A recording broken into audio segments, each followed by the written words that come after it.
القاضي في المحكمه شاف ان الاستاذ اكس او س او ص متعسر ماليا بس عنده في عماره، فيتحفظ يصدر قرار بالتحفظ على العماره دي او المبنى ده من التصرف، فبيضمن حقوق المتنازعين. لكن هيئه التحكيم لا يوجد لديها هذه السلطه،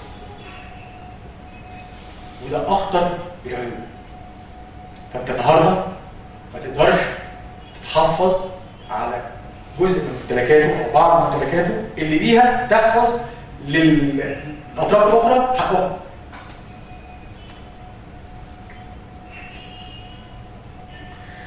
عيب كمان عاده ما يقوم المحامين الذين يعملون في التحكيم على ارهاق موكليهم نظرا لعدم علم موكليهم بالامور التي تجري في عمليه التحكيم. يقعد يختلف له مصاريف، وعلشان اجهز لعيله التحكيم واصل المحكم الفلاني طلب ولا الفلاني، فبيرهق الموكلين بتوعهم بالمصاريف اكتر منها في القضاء العادي، لان القضاء العادي هيرجع لاي محامي تاني هيعرف ان المبلغ ده طبيعي، المبلغ الثاني ده مش طبيعي، هتبقى العمليه مرات. لكن التحكيم المحامين اللي بيشتغلوا عن الطرفين عاده بيعملوا شغل. حضرتك قلتها مش عايز اقولها اصلا. ممكن شغل كويس انا مش عارف.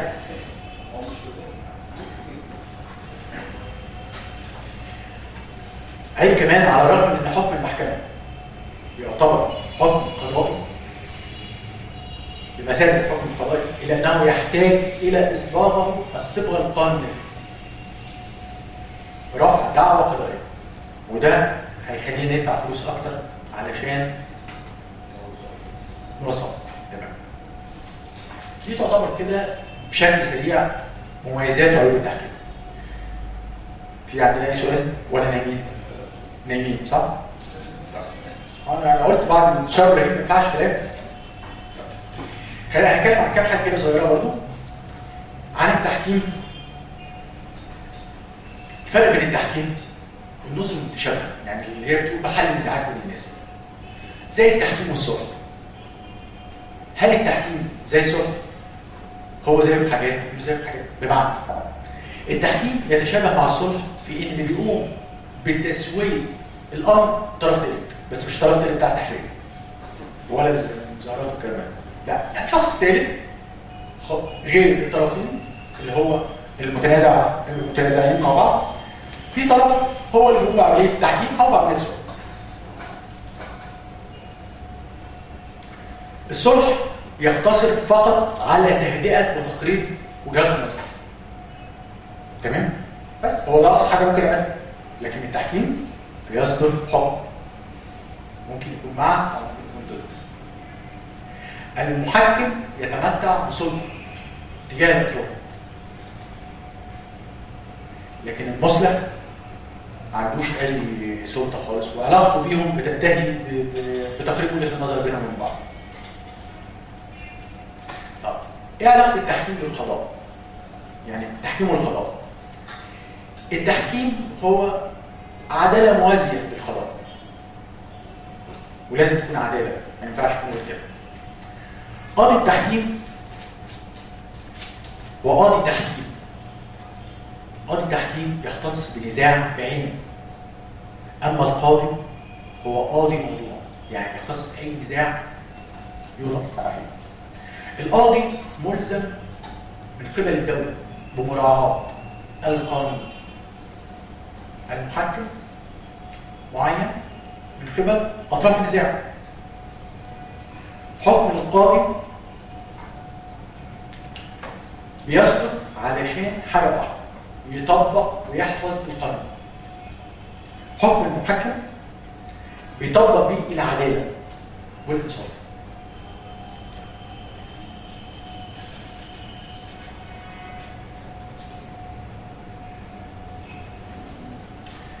ايه الفرق ما بين التحكيم والوساطه؟ دي اخر حته في الامور المتشابهه مع التحكيم. التحكيم بيتم نتيجه لنزاع معين نشأ بين الطرفين. انما الوساطه بتتم وضع او الوصول لاتفاق مستقبلي. يعني التحكيم بيتم عن حاجه حدثت في الماضي، نزاع تم، لكن الوساطه بتتم للوصول لاتفاق مستقبلي.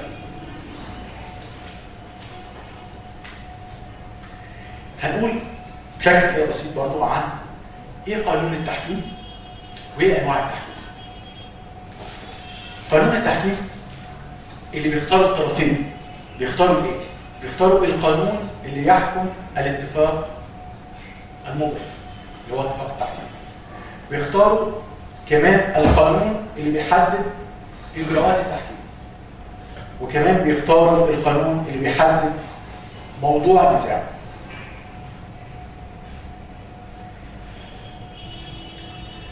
القانون الذي يحكم تنفيذ القرار الصادر من المحكمين هو قانون الدولة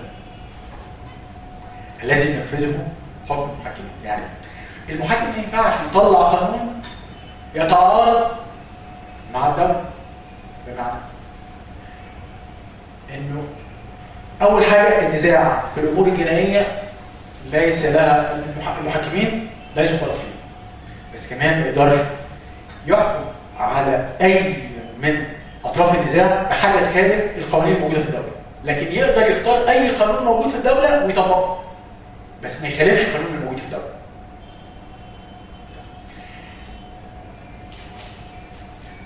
عندنا في التحكيم نوع، في تحكيم حر يقوم بيه افراد، وفي تحكيم مؤسسات.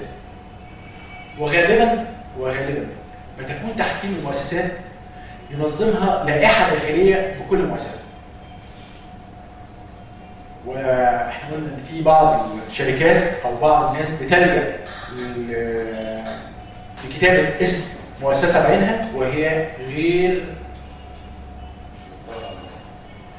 يعني يا ريتها غير مطلعه، يعني ممكن ما تعرفش مكانها فين اصلا. بس من احد الشروط الاساسيه قبل ما اختار اي مؤسسه تحكيميه ان اطلع على اللائحه الداخليه بتاعتها، لان ممكن تكون اللائحه بتاعتها بتتعارض مع احد الشروط اللي انا حاططها في العقد بتاعي، فانا كده اسقطت حق من حقوقي، لان انا اخترت قوانين 1 و2 و3 هم اللي يفصلوا في النزاع لو تم ما بيني وبين الشخص الفلاني. في اركان التحكيم وفي اركان بطلان التحكيم. يجب ان تتوافر الشروط الاساسيه علشان التحكيم ده يكون تحكيم سليم. اللي هي اركان التحكيم. اللي هي اول حاجه توافر التراضي. لازم يكون في رضا بين الطرفين. وده بيبان في ان الاثنين ابن شرط التحكيم. الحاجه الثانيه بنحدد المحل المشروع. دولة مصر ولا دولة السودان ولا القاهرة ولا الجيزة ولا، وبحدد السبب القانوني. أي خلاف ينشأ نتيجة عن 1 2 3 عن المعاملات اللي بيننا وبين بعض، لازم يكون السبب ده سبب قانوني. وكل الأشكال دي لازم أصبغها بشكل كتابي. لو لم يتم كتابتها لفقدت مشروعيتها أو فقدت الصحة. بطلان التحكيم بيبقى بسبب عدم توافر حاجه من اللي فاتت.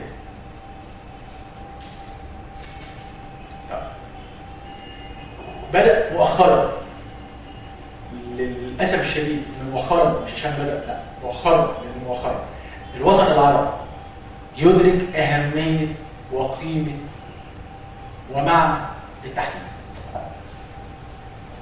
الأهمية دي نمرة 1 هي ناتجة عن الأهمية الاقتصادية. لأن كل المعاملات الاقتصادية بين الدول أو ما بين الهيئات أو ما بين الأطراف تحتاج إلى تحكيم قوي لسرعة الفصل ولسهولة الفض النزاع ولاختيار بعض القوانين المعروفة لنا مسبقا للفصل النزاع ولعدم الخسارة، علشان ما ادخلش قضيه التحكيم وانا ما اعرفش عنها حاجه اخسرها كالعاده. فبدا بعض الدول العربيه تهتم بالتحكيم، لان التحكيم هو الاساس للفتره اللي جايه. لو احنا بنفكر في اقتصاد اقوى علشان تخرج من جنب القضاء وتتابع ان يبقى في متابعه واستمراريه اكتر في العلاقات التجاريه بين الشركات او بين الهيئات بعضها وبعض.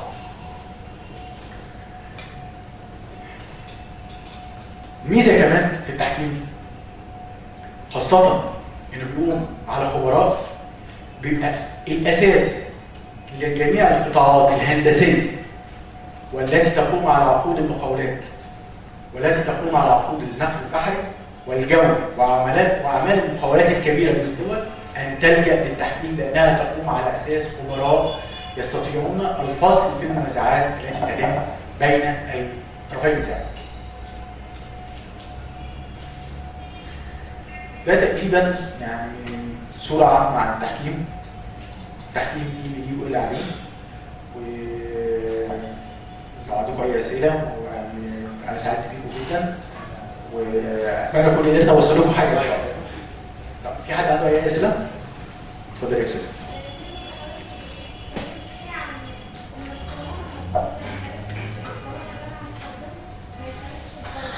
تمام يا فندم. حاول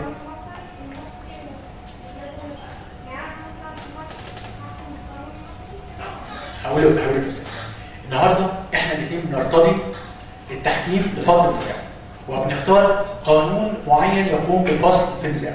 بمعنى انا بختار قانون موجود يا اما في مصر يا اما موجود في السودان يا اما موجود في السعوديه، او القانون ده موجود نصا.